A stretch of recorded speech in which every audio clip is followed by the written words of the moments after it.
राम जय जय राम। श्री राम जय जय राम। श्री राम जय जय राम। सच्चिदानंद भगवाननी जय। संसार जीवन में आपने त्रण प्रकारना व्यक्तिओ जोवा मळे छे। एक तो अशांत व्यक्ति, जेने कळ ना होय कोई जातनुं, सतत रजोगुण होय तमोगुण होय। बीजा मध्यम छे ए मुमुक्षुओ छे अने छेल्ले परम शांत। એ સામે બેઠા હોય ને એમને જોઈએ ને એટલે ખબર પડે કે આ એકદમ શાંતિમાં ડૂબી ગયેલા હોય।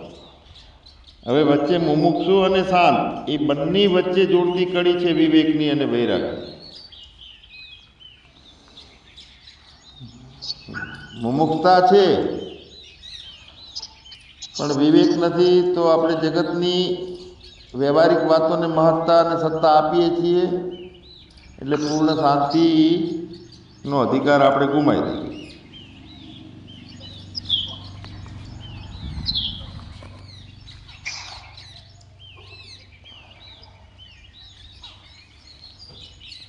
ભોગોની તન્મયતા જે છે ને એની આદત હોય અને પછી પરમાત્માની કૃપાથી પ્રારબ્ધ પલટણું હોય એટલે અંતર્મુખની ધારામાં આપણો પ્રવાહ ચાલુ થયો હોય।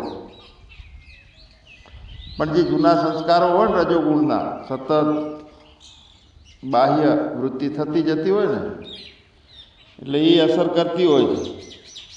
હવે ત્યાં પૂર્ણ સજગતા હોય અને પૂર્ણ વિવેક હોય તે પરમ શાંતિ પ્રાપ્ત કરી શકે। સારા સારા સત્સંગો આપણે સાંભળતા જ્યારે શાંત ભાવનો અંદર અનુભવ થતો હોય એટલે પછી આ સાંભળવા ઉપર પ્રીતિ જાગે। પણ આ પરમ વાતના સ્વીકાર અને સાંભળવામાં જ પ્રીતિ નથી જાગતી ત્યાં સુધી બહુ કાઠું કામ છે। એટલે યોગીઓ ચિત્તની શાંતિ માટે યોગ શાસ્ત્રમાં આપણે કાલ વાત કરતા હતા કે યમ નિયમ આહાર પ્રાણાયામ પ્રત્યાહાર ધારણા ધ્યાન અને સમાધિ આ અષ્ટાંગ યોગ આપણને પતંજલિએ યોગ સૂત્રમાં કીધું છે। તો અહીંયા ધારણા થાય છે આપણી સાંભળતા પોતાની ધારણા। હું કેવો છું, ક્યાં છું, કોણ છું, ક્યાં હજુ મારે ઠરવાનું નથી થતું, અથવા માયા ક્યારે પહેરી જાય છે મારામાં ને એનું ભાન રહેતું નથી મને, એટલો પ્રભાવ હોય માયા। એટલે એના માટે યુક્તિઓ છે બધો નિરોધ કરવાની। કોઈ મનનો નિરોધ કરીએ, કોઈ વાણીનો નિરોધ કરીએ, મૌન કરીએ, કાંઈક રજોગુણનો નિરોધ કરીએ।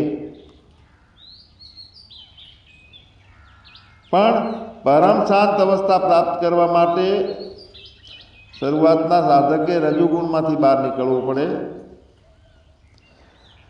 અને પોતાનું લક્ષ્ય સેવાતું ના હોય, સતત શાંતિ ના રહેતી હોય એને પ્રાણનો નિરોધ કરવો પડે છેલ્લે।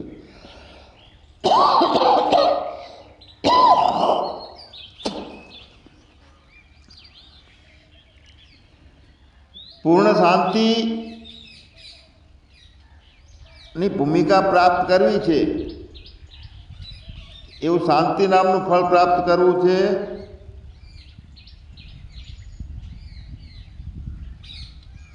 તો ચિત્તનો નિરોધ જરૂરી છે। પણ ચિત્ત નથી શાંત થતું, મન દોડતું રહે છે, શાંત નથી થતું, એના માટે પ્રાણના નિરોધની વાત કરી અષ્ટાંગ યોગમાં। એટલે પૂર્ણ શાંતિનું ફળ આપે છે। વાસ્તવિક આપણું જે સ્વરૂપ છે સચ્ચિદાનંદ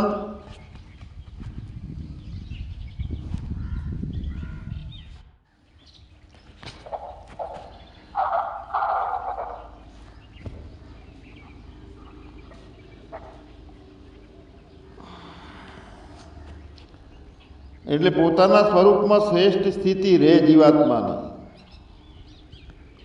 બધે ક્ષમતાનો ભાવ રહે. ક્ષમતાનો ભાવ એટલે ક્યાંય વિક્ષેપ ભાવ ના થાય. જે પરિસ્થિતિ અસ્તિત્વમાંથી સામે આવે છે એમાં કોઈ પરિસ્થિતિનો અસ્વીકાર ના થાય. એટલે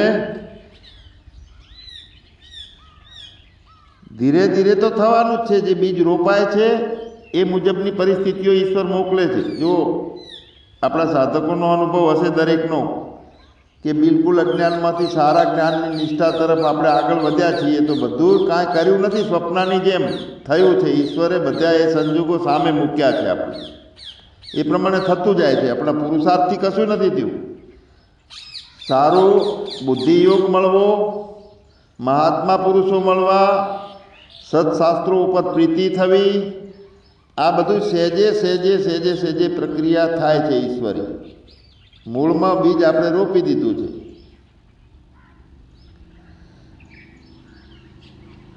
એટલે બહુ સરસ વાત છે કાલે કરી હતી રમણ બાપાએ કે બીજ રોપાઈ ગયું, માના પેટમાં ગર્ભ થયો છે ને, તો 9 મહિના પછીની પ્રક્રિયા ઓટોમેટિક થાય છે. ખબર શું રાખવાની છે કે ગર્ભ પડી ના જાય.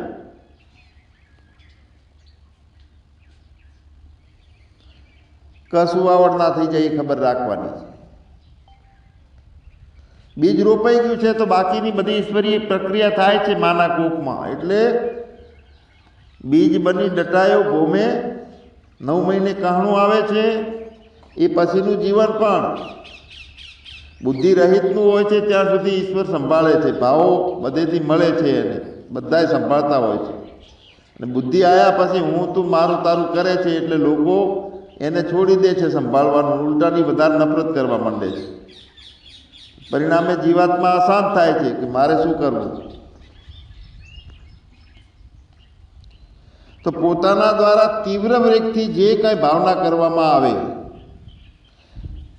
એટલી ગતિથી ફળ મળે છે. તીવ્ર વેગથી જે ભાવના કરવામાં આવે તે પ્રમાણે તે ગતિથી ફળ મળે છે. હાલ પરમ શાંતિની પ્રાપ્ત કરવીમાં હોય તો જનકે પૂછ્યું તો અષ્ટાવક્રને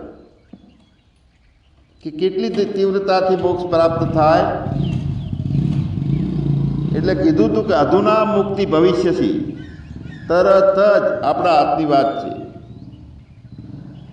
તો હાલ આપણે બાહ્ય પ્રપંચને છોડી દઈએ, ભવિષ્યકાળની સ્મૃતિઓ ઈચ્છાઓને છોડી દઈએ, ભૂતકાળની સ્મૃતિઓને છોડી દઈએ હાલ, તો હાલ શાંતિ છે. પણ જીવ અટવાઈ રહેલો છે.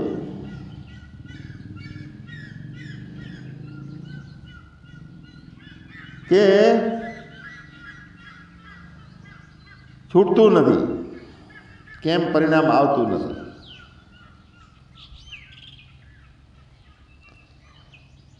તો જે ઉર્જાઓ જ્યાં જ્યાં આપણી ફસાઈ રહેલી છે ત્યાંથી એ ઉર્જાઓ છૂટી કરવી પડે છે. એટલે તો ષડચક્ર ભેદનની વાત શાસ્ત્રોએ કરી છે. કોઈની ઉર્જા સ્વાધિષ્ઠાનમાં, કોઈની હૃદય ચક્રમાં, કોઈની અનાહત ચક્રમાં, કોઈની આજ્ઞા ચક્રમાં, કોઈની મૂલાધાર ચક્રમાં ઉર્જાઓ ફસાયેલી હોય. હવે ચક્ર એટલે કાંઈ બહાર દેખાય એવા કોઈ ચક્ર નથી, પણ વિચારોનો સમૂહ. અને એમાં જીવાત્મા અટવાઈ પડ્યો છે. તો પૂર્ણ શુદ્ધ બુદ્ધ મુક્ત ચેતના થાય, ત્યાં ફસાયેલી ના હોય, તો આમાંથી બહાર નીકળી શકે. એટલે પૂર્ણ મુમુક્ષુએ જ્યારે સદગુરુદેવ ભગવાન પાસે જાય છે ત્યારે તન મન અને ધન સમર્પિત કરે છે, તો કર્મકાંડની જેમ તન મન અને ધન સમર્પિત થાય તો કોઈ પરિણામ આવતું નથી. ખાલી ક્રિયા કરી, અંદર ભાવથી કંઈ સમર્પણ કર્યું નહીં, ગુરુના શબ્દોની કોઈ કિંમત ના રાખી, શું આજ્ઞાઓ આલી હતી એની ખબર ના રાખી, અને મનોરાજ્યમાં ભટકવા લાગે.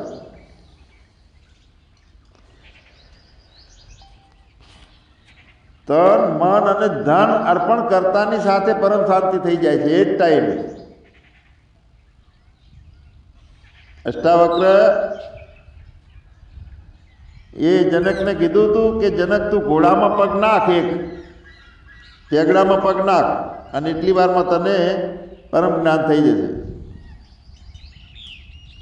પણ એ પૂર્વે તારું સમર્પણ છે એ પેલું જોશે. તો પોતે બધું સમર્પણ કરી નાખ્યું, તન મન ધન. તરત જ અષ્ટાવક્રજીએ કીધું કે લાવો ઘોડો પેગડામાં પગ નાખો. તો આદેશ આવ્યો એટલે પેગડામાં પગ જ નાખ્યો, આખું ઘોડા ઉપર ચડ્યા નહીં. અને અષ્ટાવક્રજી અહીંયાથી વનમાં જતા. હવે સમર્પણ પૂરું થઈ ગયેલું હતું, શરીર સોંપી દીધેલું હતું. આદેશ વગર બીજો પગ ઉપાડીને ઘોડામાંથી બેસવું કેવી રીતે? ના બેઠા 8 કલાક સુધી પથ્થરની મૂર્તિની જેમ એક પગ પેગડામાં અને એક પગ નીચે, અને જેમ જેમ સ્થિર શરીર રાખીને ઊભા રહી ગયા મૂર્તિની જેમ.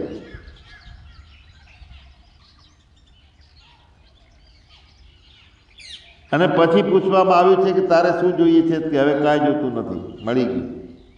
એક શબ્દની બોધની જરૂર નથી પડી, બોધ માટેના એક શબ્દની જરૂર નથી પડી. સમર્પણમાં આટલી તાકાત છે. પણ સમર્પણ એટલે આપણે શું સમજી બેઠા છીએ?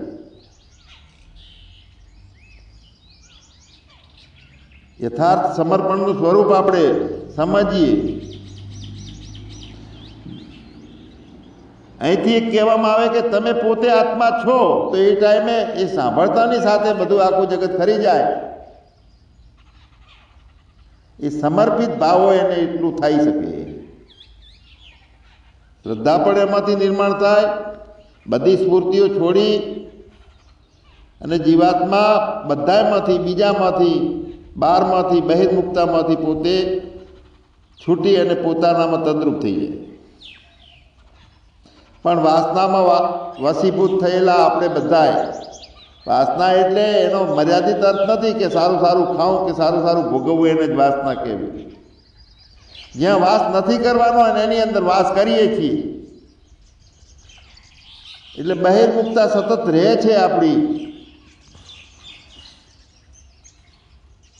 તે વાસના છે. પોતે દેહના ભાવને છોડી શકતા નથી. 15, 20, 25 વર્ષ સત્સંગ પણ આપે અને પછી છેલ્લે રોવે કે મારું કાંઈ કામ એમને પડ્યું રહ્યું, કાંઈ થયું નહીં. એટલે ચિત્ત જેનું પોતાના કબજે નથી, પરમાત્મામાં સરેન્ડર નથી થયેલું, તો એની બુદ્ધિ હરાયેલી છે અને એની ઇન્દ્રિયો હરાયા ઢોર જેવી. ક્યારે ક્યાં જઈને બેસે મન એનું નક્કી ના રહે. પૂછો આપણે દરેકને કે આ મન કેટલું વિચિત્ર, એની કેટલી અસર થઈ, કેટલા કેટલા ખરાબ કામો કરાયા છે આપણી પાસે. અંતરાત્મામાંથી અવાજ આવે છે કે આ યોગ્ય નથી, અને મનને ચટકા હોય છે કે આ યોગ્ય છે. ત્યાં લડાઈ ચાલુ થાય છે કુરુક્ષેત્રની. કુરુક્ષેત્ર એટલે કુરુ કુરુ કુરુ, આ કરવું છે, આ મેળવવું છે, આ કરવું છે, આ મેળવવું છે, આ લડાઈ છે.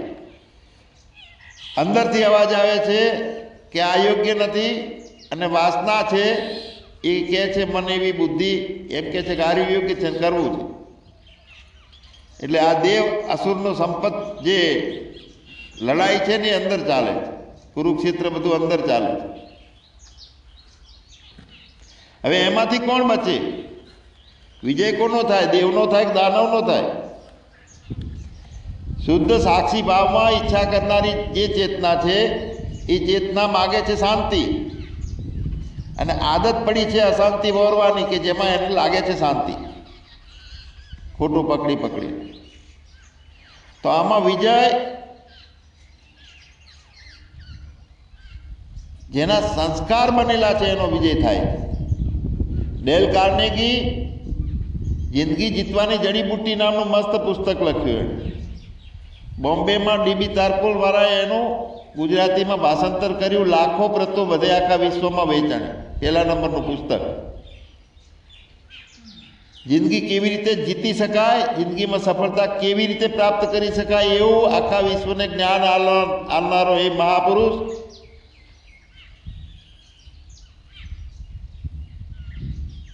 શરાબનો શોખીન થઈ ગયો અને અંદર આનંદ નહોતો એટલે આપઘાત કરીને મર્યો.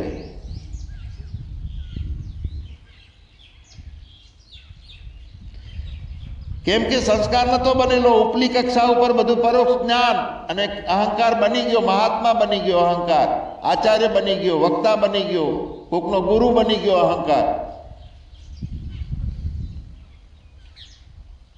એટલે જેનું ચિત્ત હેરાયેલું છે એના સંસ્કારો એમાં નથી નિર્માણ થતા.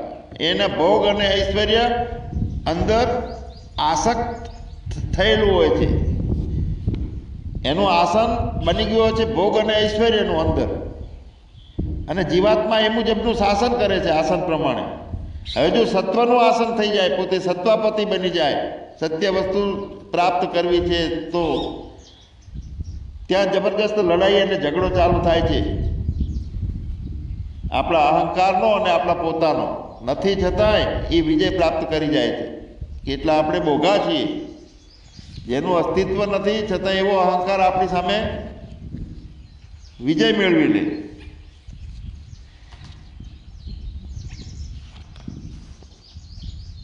એટલે ચિત્તના શાંતિનું ફળ આપનાર જે છે, પોતાના સચ્ચિદાનંદ ગણ, પોતાના શ્રેષ્ઠ સ્વરૂપ એટલે કે જ્યાં વૃત્તિઓ પરિચ્છિન્ન થતી નથી, લાડવો બની ગયેલો છે, કુલેર નહીં વૃત્તિઓનો.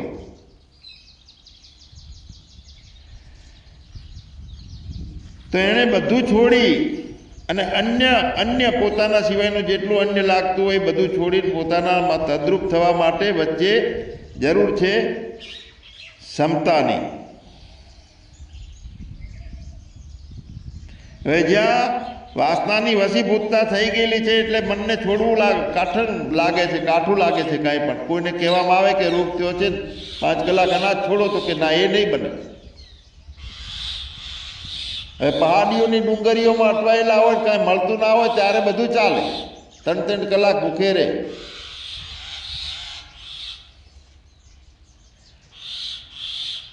એટલે વાસનાના જે વેગ છે એ અંદર પકડાયેલા છે. જેટલો અહંકાર વધારે રાંધવા જેવો થઈ ગયેલો છે, હું કરી અને હું કાંક છું, મારું કાંક છે, મારે હજુ જોઈએ છે, હડકવા લાગેલો છે,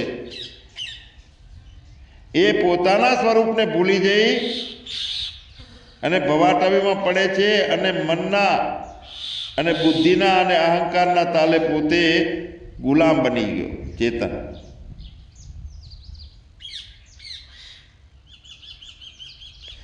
તો ત્યાં મોક્ષ માટેનો પ્રબળ પુરુષાર્થ કરવો પડશે. આ મહાપુરુષોનો સંકેત છે કે વિષયોને વિશ્વત સમજી અને ત્યાગવાની તત્પરતા. તો હવે ત્યાગવાની તત્પરતા થતી નથી, વિષયો વિશ્વત લાગતા નથી. મીઠા મધ જેવા બધા વિષયો લાગે છે, તો શું કરવું?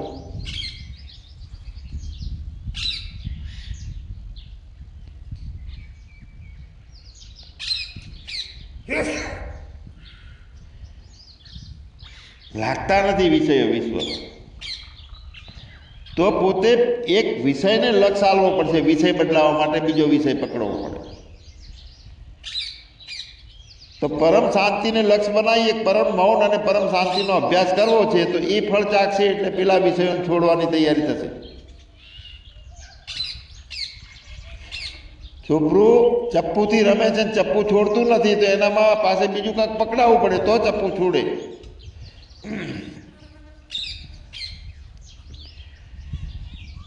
મતલબ કે આપણે પોતાના સ્વરૂપને ભૂલી ગયા છીએ, એની યાદ દેવડાવીએ, શાંતિનો એક ફળ ચખાડીએ કે આ એની શું કિંમત છે એવું અંદરથી મહેસૂસ થાય, એટલે એમાં પ્રભાવ વધે એ વિષયનો, આનંદનો, શાંતિનો, ધ્યાનનો, ધારણાનો, સમાધિનો.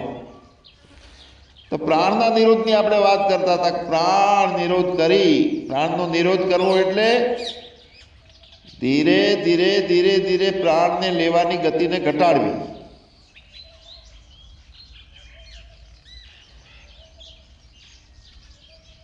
પ્રાણ જે 2 સેકન્ડની અંદર છેક અંદર નાભી સુધી અથડાઈએ છીએ, એના બદલે ત્યાં પહોંચાડવા માટે પ્રાણને 8 સેકન્ડ લેવાના, 2 સેકન્ડમાં નહીં. એકદમ ધીમો પ્રાણ થશે. સજગતાથી બેસી આંખ બંધ કરીને એકદમ પ્રાણને ધીમો કરીએ, બિલકુલ સૂક્ષ્મ કરીએ. એમ કરતા કરતા કરતા નાભી સુધી નથી પહોંચવા દેવો, ખાલી પ્રાણ આ શરીર ચાલે એટલા પૂરતો જ લેવો છે. જેમ અર્ભસ્થાનમાં પાણીની તંગી હોય છે તો ઊંધા હાથે આખા શરીરને નહીં નાખે, ચોપડીને પાણી ચોપડીને વધારે પાણી ના વાપરે. એમ પ્રાણને વધારે વાપરવો જ નથી અને ખાલી ફેફસાનો પ્રક્રિયા ચાલુ રહે એટલો જ લઈએ, ના છૂટકે લઈએ અને પછી સ્થિતિ જોઈએ કે એને કહેવાય પ્રાણ નિરોધની સ્થિતિ. તો પ્રાણનો નિરોધ થવાથી મન બધું નિરુદ્ધ થઈ જાય છે અને આખું જગત એ ટાઈમે છૂટી જાય છે. પણ આ થયો ટેમ્પરરી યોગનો પ્રક્રિયા. હવે એની વધારે આદત પાડીએ પ્રાણ નિરોધની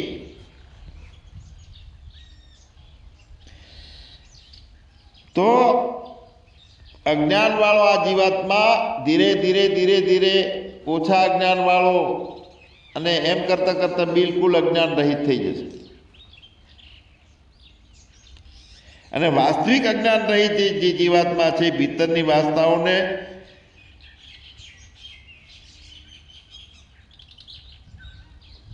કોઈ દિવસ અંદર અડવા પણ દેતો નથી.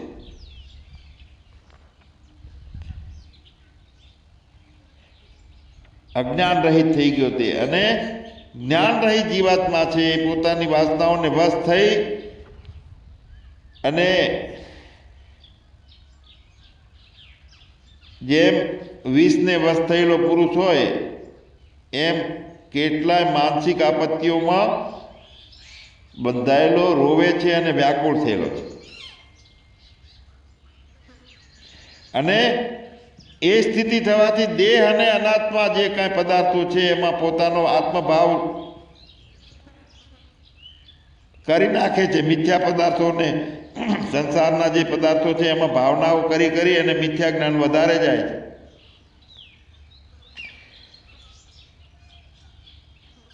તો એ વખતે અર્જુનને આ બધી સામે વાતો હતી, એણે પૂછ્યું છે ભગવાનને કે ભગવાન આવી સિદ્ધ સ્થિર શાંત બુદ્ધિનો જેને કાયમ નિત્ય શાંતિની સ્થાપના થઈ ગઈ છે, પરમાત્માને પામી ગયો છે, આવી સ્થિર બુદ્ધિ પુરુષનું લક્ષણ શું છે? આટલી બધી સ્થિરતા આવી ગઈ છે તો ફરીથી પછી એનું જીવન કેવી રીતનું ચાલે? સ્થિત પ્રજ્ઞસ્ય કા ભાષા સમાધિસ્થસ્ય કેશવ સ્થિત દેહી કિમ પ્રભાસિત કિમાસિત પ્રજેત કિમ. કેવી રીતે બોલે, કેવી રીતે ચાલે, સાત ભાવને પામેલો હોય તે.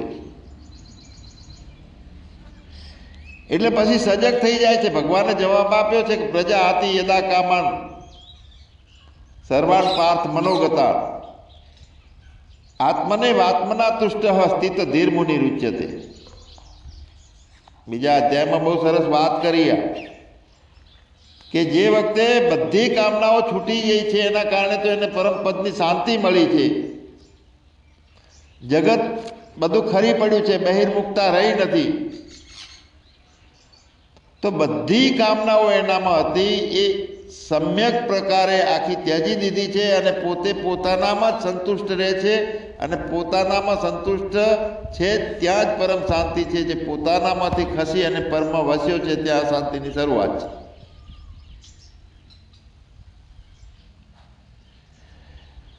તો ભગવાન આટલી સ્થિર બુદ્ધિની જરૂર કેમ છે? તો એમાં એક તાકાત નિર્માણ થાય છે કે મનમાં દુઃખો પ્રાપ્ત થતા હોય તો એમાં પણ મનને ઉદ્વેગ થતો નથી. પરિસ્થિતિ વિકટ આવી જાય તો હરેરાટી નથી આવતી એ વ્યક્તિને. અડધી રાત્રે કે ગાડી અજાણ્યા પ્રદેશમાં બગડી જઈ, ખરાબ થઈને, તો પણ એ માણસ 5 કિલોમીટર રાતના 2 વાગે ચાલીને પોતાના ઠેકાણે પહોંચી જાય. હિયાટે નહીં. કોને? પોતે પોતાનામાં સંતુષ્ટ છે. આત્મના આત્મને તુષ્ટ. એને સંતોષ બહારની વસ્તુમાં નથી, તૃપ્તિ બહારની વસ્તુથી નથી, સુખ ને આનંદ બહારની વસ્તુથી મળતો નથી, પોતાનામાં જ મળે છે સતત.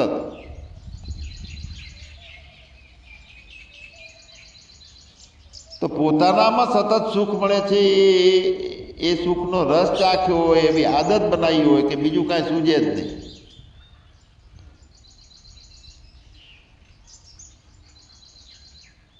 અસમૂઢ સ્થિતિ થઈ જાય છે એની, કે નથી સત્યને પ્રાપ્ત કર્યું પૂર્ણ રીતે, અને અસત્ય થોડું રહી ગયું છે, છૂટ્યું નથી, અને ચાહના ખૂબ છે કે હું પરમ શાંતિમાં રહું. તો ગાંડાની જેમ આમથી આમ ભીટકાય, ગમે એને પૂછે, સલાહ પૂછે કે મારે શું કરવું, આમ કરવું, તેમ કરવું. તો ભગવાને કહે છે કે જેણે મને કાયમ પકડ્યો છે એની ગતિ, એને હું મારાથી પછી રેઢો મૂકતો નથી. યો મેં પશ્યતિ સર્વત્ર સર્વચમય પશ્યતિ તસ્યામ અહમ ન પ્રણશ્યામી સચમે ન પ્રણશ્યતિ. તેને હું છોડતો જ નથી. જે મને જોવે છે બધે ને બધું મારામાં જોવે છે.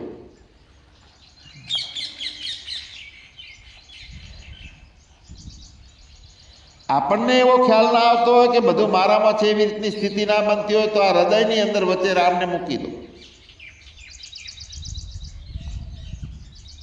અને નક્કી કરો કે આ મારા હૃદયની અંદર રામ છે, તે રામની અંદર આખી સૃષ્ટિ છે, અને આખી સૃષ્ટિમાં એ રામ છે.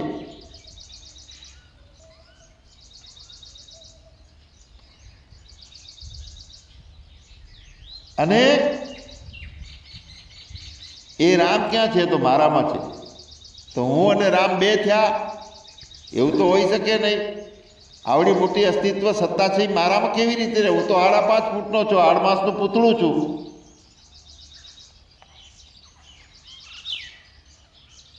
પણ જ્યારે પોતાની અખંડ વ્યાપક સત્તાનો ખ્યાલ આવે છે ને, ત્યારે હૃદયની અંદર રેલો રામ અને વ્યાપક રામ, કે દશરથના ઘરે જન્મેલો રામ, મૂળ तत्व रूपे एक राम रहे थे. एक राम दशरथ घर डोले, दूसरा राम घट घट में बोले, प्राण रूपे थे. तीसरा राम का सकल पसारा, चौथा राम है सबसे न्यारा. तो सबसे न्यारा जे छे ए वास्तविक सत्ता छे, पण एनोय जन्मे छे दशरथना त्यां, एनोय घटपटमां बोले छे अने एनोय व्यापक थई रहेलो छे. પણ એને બોધ હોય તો એ પોતે બદલાતો નથી. બે રામ નથી, એક જ રામ છે. તો કેવી રીતનો મનમાં ઉદ્વેગ રહિત, કોઈ પણ જાતની સ્પૃહાઓ એનામાં નથી રહેતી.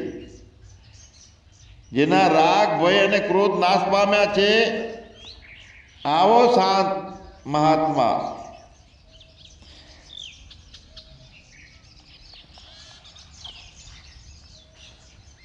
તો પૂર્ણ રીતે સાંભળતા સાંભળતા નાશ પામે છે. ટેમ્પરરી કલાક 2 કલાક માટે રાગ ને દ્વેષ ને બધું રોજ સાંભળીએ એટલે રોજ રાગ દ્વેષ ઓછા થાય છે. પણ બગઈમાં જ્યારે ભેંસ પાણીમાંથી બહાર નીકળે પાછી બગઈઓ વળગી જાય, એટલે અવિદ્યાનો પડદો તોડવાનો છે ને, એ બહુ સાહસનું કામ છે.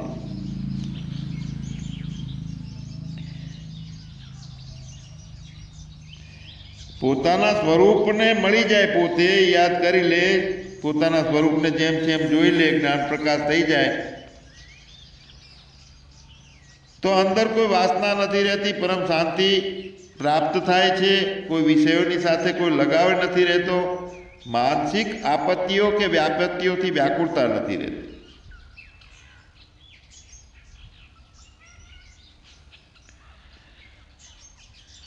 અને જે સંસારના પદાર્થોમાં ભાવના થાય છે, અહમ ભાવ થાય છે, મમતાનો ભાવ થાય છે, મિથ્યા હોવા છતાંય,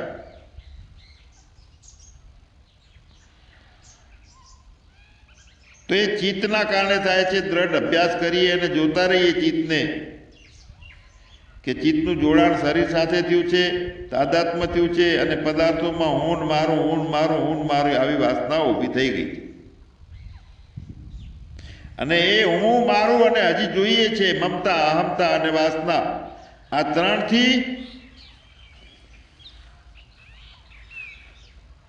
દેહવાળો બની ગયો છું. મને યુવાન છું, વૃદ્ધ બનું છું ને ફરી મરણનો ભય બને છે અને નવો જન્મ કેવી રીતે મળશે, આ બધા પ્રશ્નો એને રહે છે.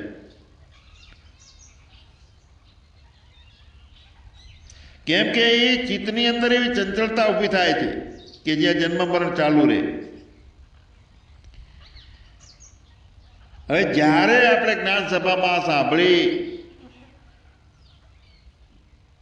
અને જ્ઞાની સંતોનો સહારો લઈ, આપણા બધામાં ઘણા બધા જ્ઞાની છે જ,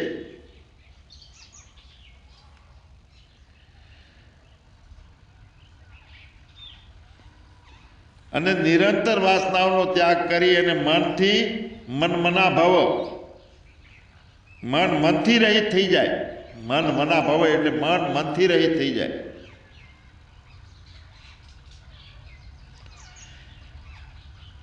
તો મનથી રહિત થઈ જાય